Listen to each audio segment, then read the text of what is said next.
The Highline Canal is 71 miles of recreational fun running through the Denver metro area.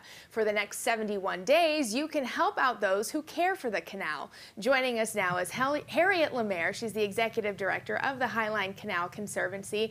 First and foremost, thank you, Harriet, for being with us. Tell us a little bit about the canal and why it's a resource that people should support. Well, first of all, I want to thank you for having us on to talk about this amazing resource we have in the Denver area.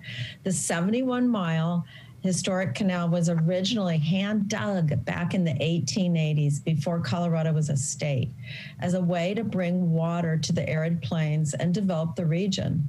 And you know, today its meandering trail connects 11 distinct communities and really diverse populations that make up the Denver region, with more than 350,000 residents living within a mile and another over 500,000 trail users each year.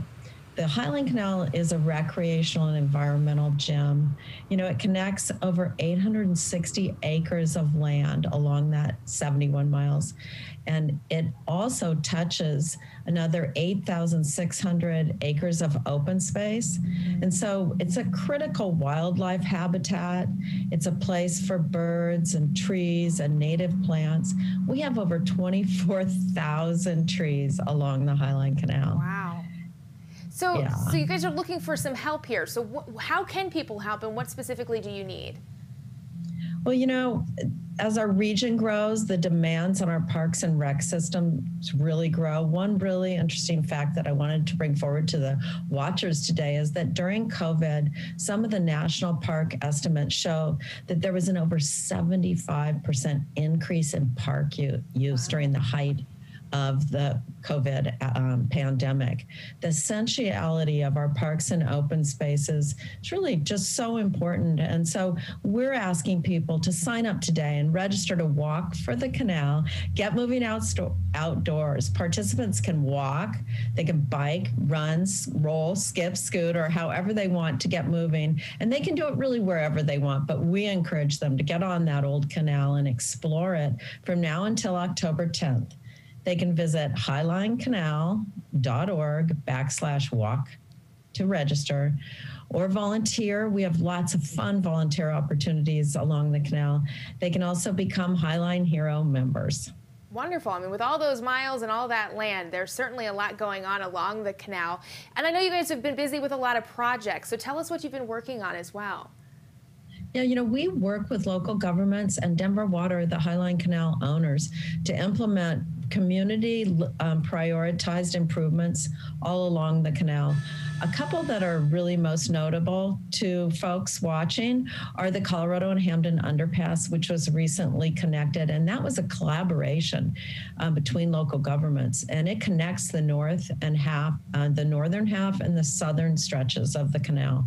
Another really interesting part of the canal improvements are the Parker and Mississippi Underpass. That's going to be completed later this year. Stormwater transition, really confusing to people, but basically the water source in the Highline Canal is being changed. It's becoming a means of really filtering and managing stormwater while benefiting the trees. So we're really excited about that. We have projects as a nonprofit that we're also leading, such as tree plantings to, you know, really diversify the sustainability of the canal tree corridor, tree canopy. And, you know, there's so many recreational environmental benefits to trees. We're doing localized improvement areas, activating the canal. Mile markers are up along the canal. Another thing we're doing that I think users will really understand the need for is wayfinding signage. People get so confused on the Highline Canal. It's so incredibly twisty. You have no idea where you are. So there'll be little signs at each of the crossings, trailheads and bridges and trail surface enhancements, things that the public really thought they needed. I mean, there's nothing wrong with getting lost on the canal. That makes it its own adventure, right? It is part of the fun. Right. Well, all of these projects certainly come with a cost, and quite literally. So this is another reason why I would imagine we want people to register for Walk for the Canal. Can you tell us, Harriet, specifically how the money raised is going to be used?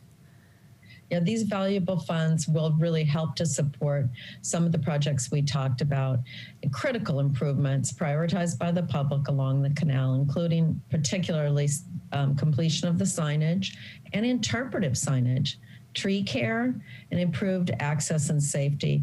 All the funds raised will come to the Conservancy and be shared with local governments, as well as to support our community stewardship programs, such as trash cleanups, tree plantings, weed removals, and more. We really encourage folks to get involved in those. It's a really fun way to get out and know the canal and help improve the canal as well. Absolutely. Well, we're hoping through this interview and through your time, Harriet, that we encourage several more people to get involved. So thank you for your time.